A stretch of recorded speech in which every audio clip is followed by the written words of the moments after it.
Sallallahu ala Muhammad. Sallallahu alaihi wasallam. Sallallahu ala Muhammad.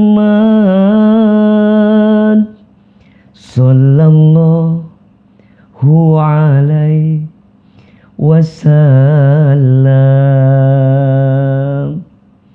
Bismillahirrahmanirrahim. Assalamualaikum warahmatullahi wabarakatuh. Alhamdulillahirabbil alamin. Alhamdulillahilladzi anzala as-sakinata fi qulubil mu'minin liyazdadu imanan ma'a imanihim.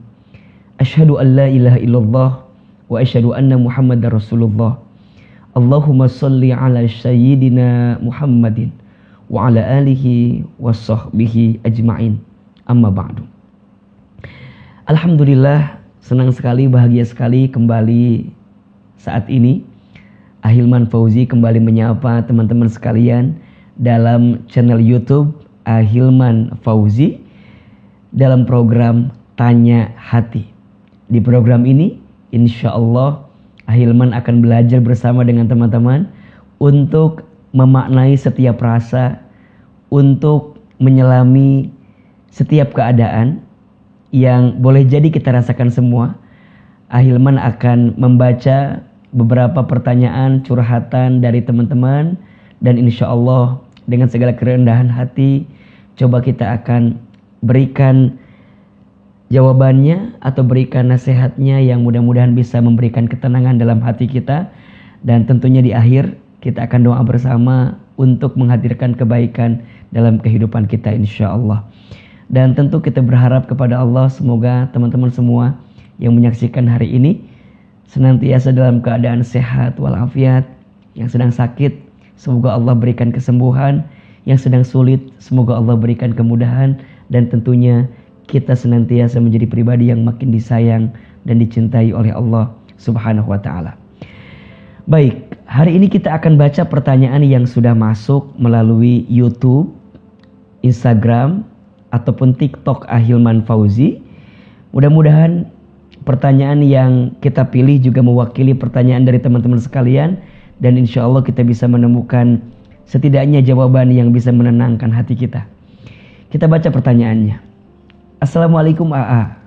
Waalaikumsalam. Saya Galih dari Bandung. Masya Allah, orang Bandung ya. Berarti Sami orang Sunda. Sama dengan Ahilman insya Allah. Sekarang saya kerja sebagai pegawai swasta di sebuah perusahaan di Cikarang. Saya sudah bekerja hampir 5 tahun. Tapi saya merasa pekerjaan yang saya jalani hanya sekedar menggugurkan rutinitas tanpa ada kualitas. Masya Allah. Maksudnya, saya merasa bekerja ini hanya dapat capeknya saja. Sedangkan secara pendapatan saya merasa kurang, dan bahkan untuk menutupi kebutuhan hidup saya harus pinjam sana sini Jadi gaji hanya untuk nutupin hutang pada akhirnya. Sedangkan kebutuhan hidup juga banyak dan semakin serba mahal. Sedangkan gaji saya gak naik-naik Kira-kira yang salah dari saya apa ya Mohon doa dan berikan solusi untuk hidup saya. Kira-kira amalan apa yang bisa saya lakukan untuk memperbaiki hidup saya? Terima kasih ya mohon nasihatnya. Masya Allah, ini pertanyaan yang datang dari saudara kita Galih ya, dari Bandung. Ini beliau mengeluhkan tentang pekerjaan, kemudian juga beliau mengeluhkan tentang gaji dari pekerjaannya. Beliau juga mengeluhkan tentang hutang yang harus dibayarnya. Kemudian juga hidup yang makin serba mahal. Jadi riuh ya, jadi banyak ini yang ditanyakan oleh Kang Galih. Beliau minta amalan apa yang bisa memperbaiki hidupnya. Insya Allah.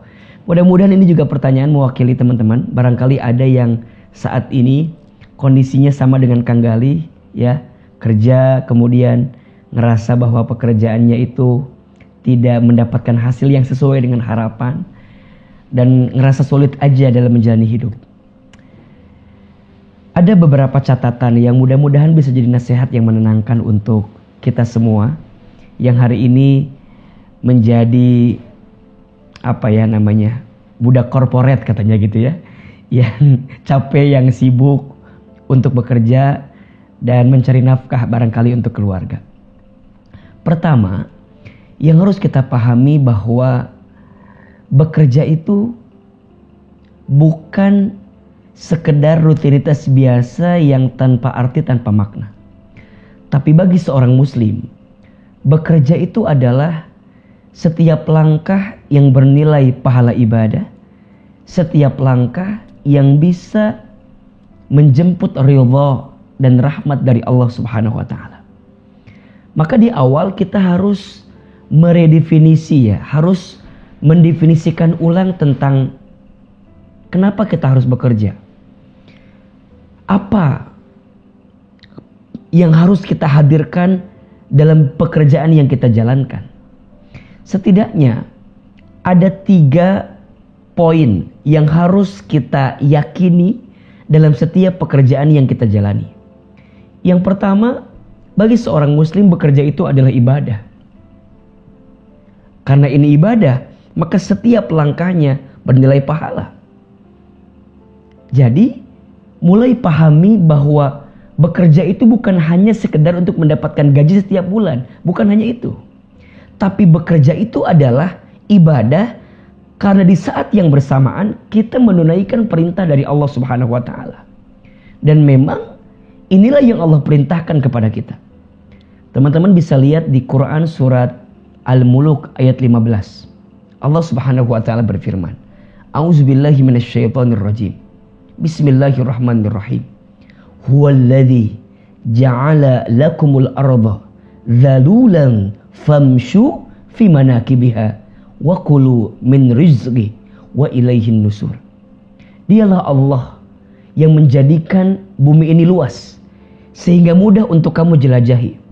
Apa perintahnya?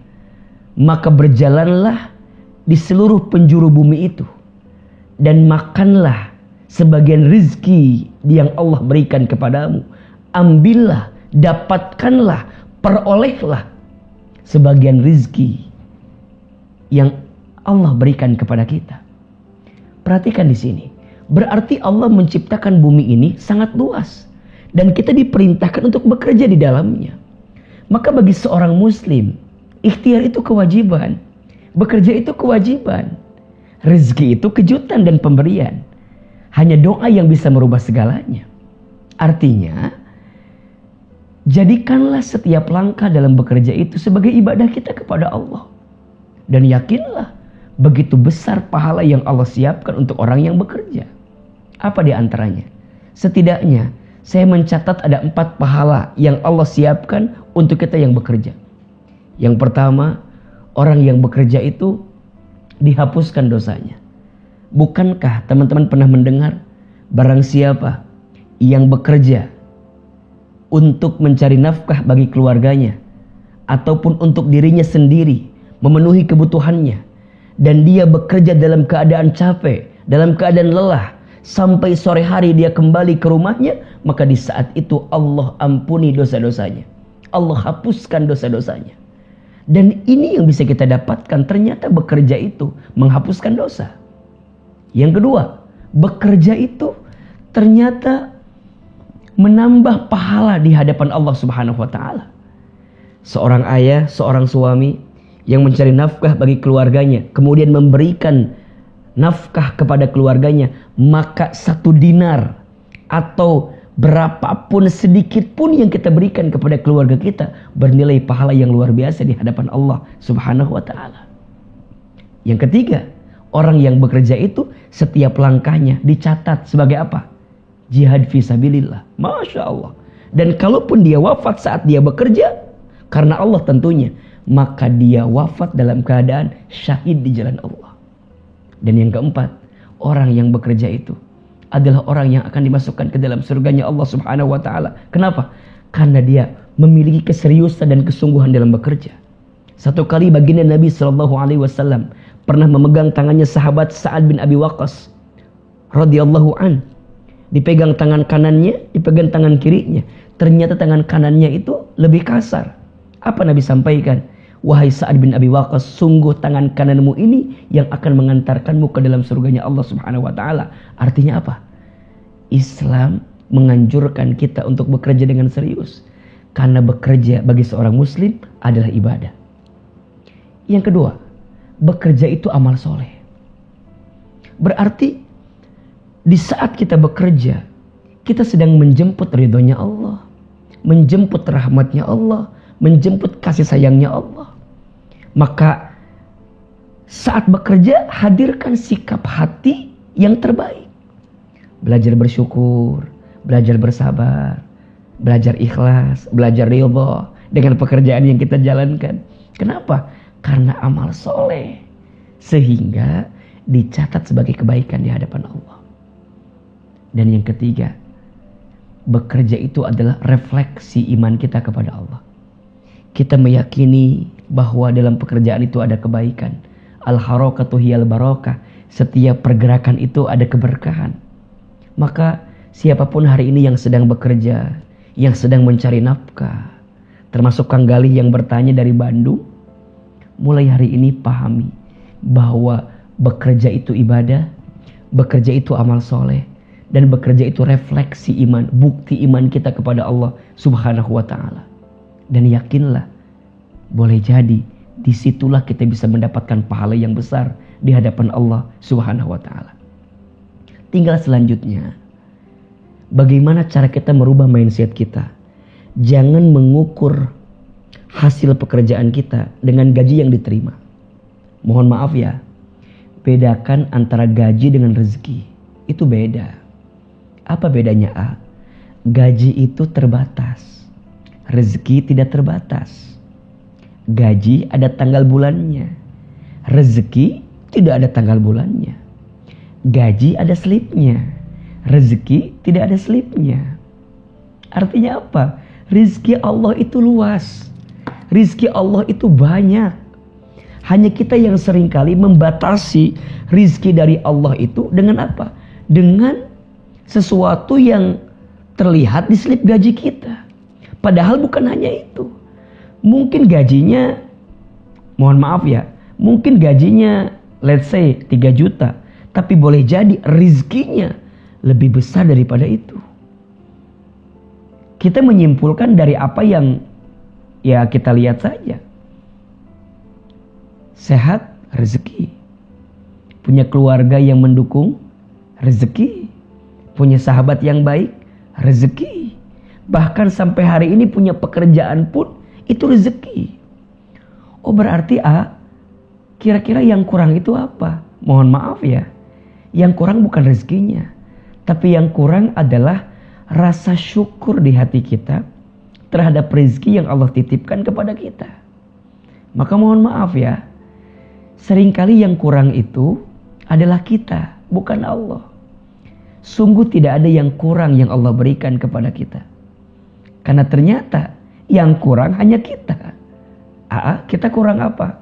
Kita ini dikasih nikmat kurang syukur, dikasih ujian kurang sabar, ketika beramal kurang ikhlas, ketika ada takdir kurang ridho, kalau dikumpulin kurang ajar.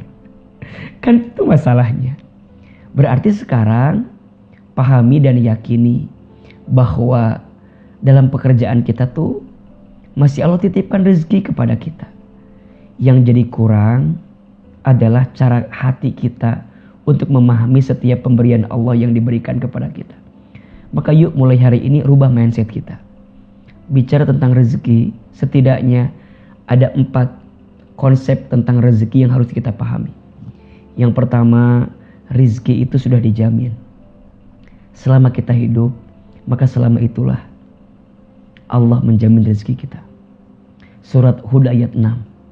A'udzubillahi minasyaitonirrajim. Wa ma min dabbatin fil ardi illa 'alallahi rizquha. Dan tidak ada makhluk yang melata pun yang hidup di muka bumi kecuali Allah jamin rezekinya.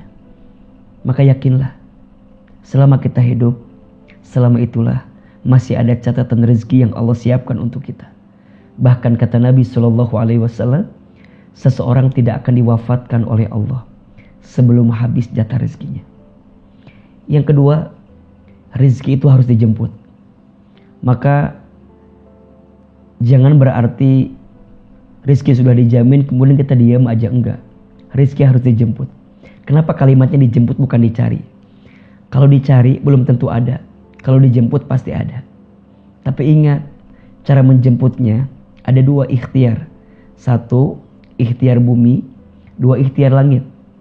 Ikhtiar buminya apa? Sungguh-sungguh bekerja, ya, profesional, disiplin, hadirkan strategi terbaik. Itu ikhtiar bumi. Tapi ingat ada ikhtiar langitnya. Bagaimana caranya? Dekatkan diri kita dengan Allah.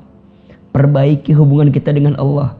Ikhfadillaha yakhfadka. Jaga Allah, maka Allah akan jaga dirimu.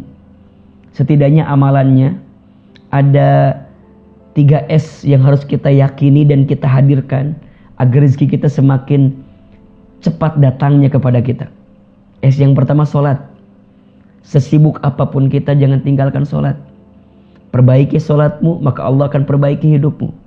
Jaga sholatmu, maka Allah akan jaga hidupmu. Termasuk, Masya Allah, ternyata kualitas sholat kita menentukan kualitas rezeki kita. Lihat kalimatnya. Saya menyampaikan kualitas ya, bukan kuantitas. Bukan jumlah, tapi rasa terhadap rezeki tersebut. Perhatikan nanti surat Toha ayat 132.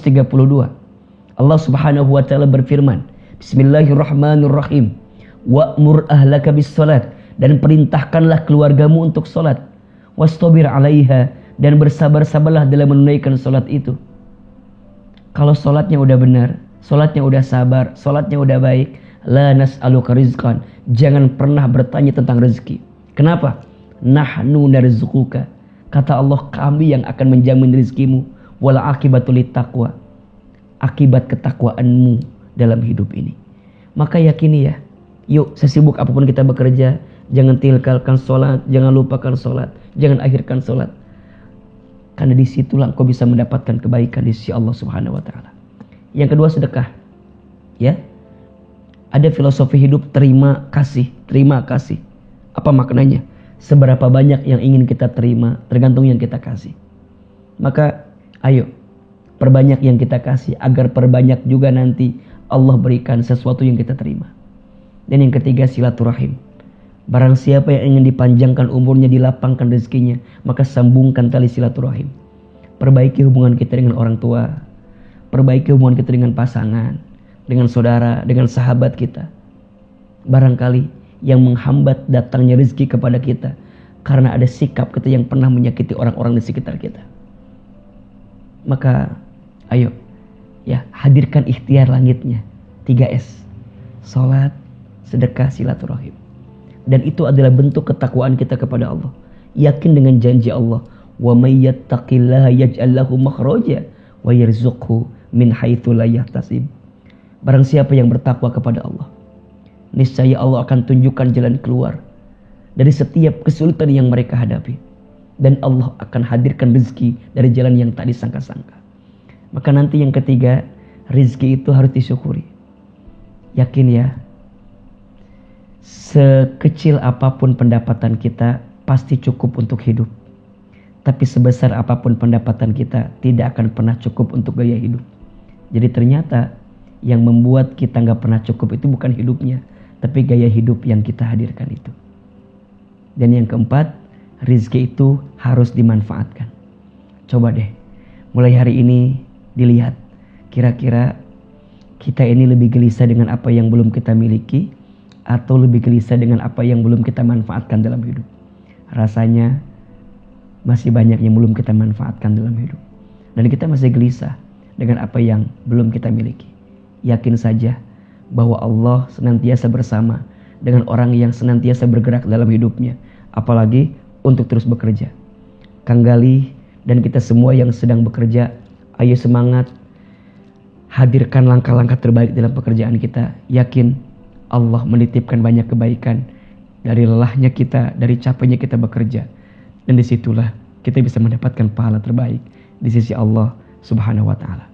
Terakhir, ada satu doa yang bisa teman-teman amalkan.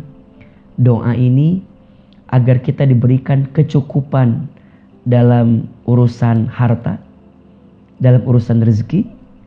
Dan sebagian ulama menyebutkan doa ini adalah doa agar kita yang punya hutang cepat lunas hutangnya. Apa doanya? Bismillahirrahmanirrahim.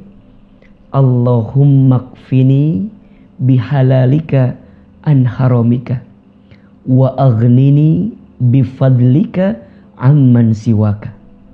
Saya ulangi. Allahumma kfini bihalalika an haramika wa aghnini bifadlika amman siwaka.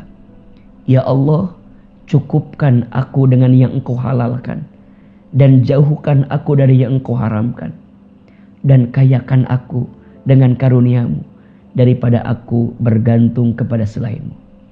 Amalkan doa ini, baca doa ini khususnya di hari Jumat ba'da asar menjelang maghrib. Disitulah doa yang mustajab, dan semoga Allah berikan kecukupan terhadap harta dan rezeki kita. Dan siapapun yang sedang terlilit dengan hutang piutang, semoga Allah berikan kemudahan untuk kita menyelesaikannya. Amin ya rabbal alamin. Terima kasih teman-teman untuk hari ini. Mudah-mudahan bermanfaat, dan Ahilman tunggu pertanyaan-pertanyaan selanjutnya, curhatan selanjutnya. Silahkan komen di YouTube-nya atau silahkan DM di Instagram Ahilman Fauzi.